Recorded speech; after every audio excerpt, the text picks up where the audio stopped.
off my bed. I've been waiting for so long, lost in the echo, I just can't seem to move on. I've been keeping all my visions tucked away, just in case I ever need them on someday. I've been saving a moment to clear a little space in the corners of my mind.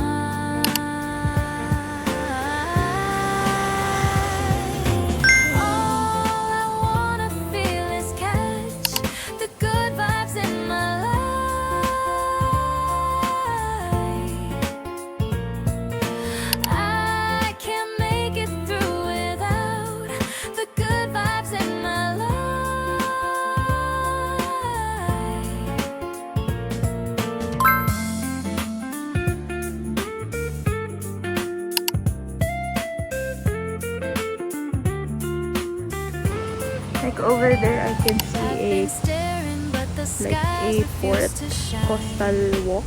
I don't know kung ano tawag dyan, basta may nakaran. Ang ganda, grabe.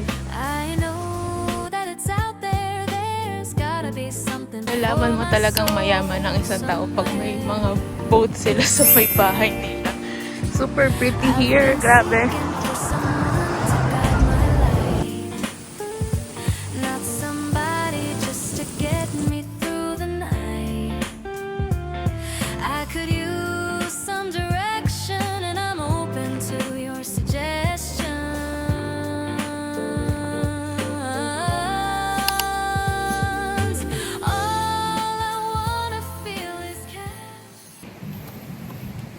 Apparently guys, hindi tayo makakapunta sa may Lakaran. Lakaran, hindi ko alam kasi tawag doon. Port? Yeah, siguro port yun. You can see, may ginagawa dyan. So yan yung entrance, hindi tayo makakapunta. Ayan. But it's okay. Actually, I can enjoy looking.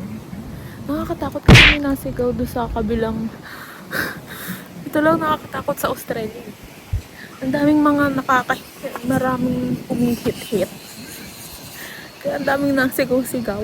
Nakakatakot pag nagta-travel ka or nagagala ka mag-isa dito. Wala nga masyado magtanak. Ang dami namang baliw-baliwan.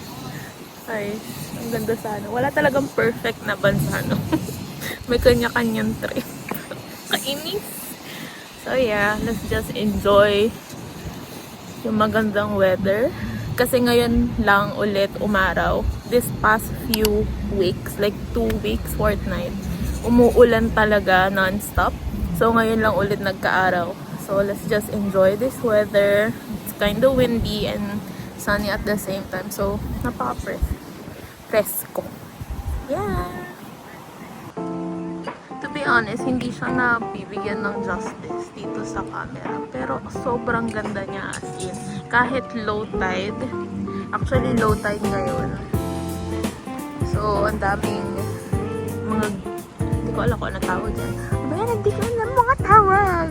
Basta yan, low tide. So, yung water nandun lang banda. Then, meron ako nakikita. If you guys can see, ayun, may mga tao doon na ewan ko kung anong ginagawa nila. They're picking up something. So yeah. So pwedeng lakad.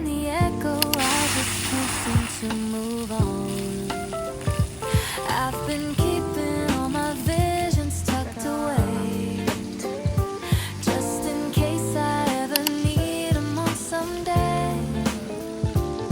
I've been saving a moment to clear a little space in the corners of my mind.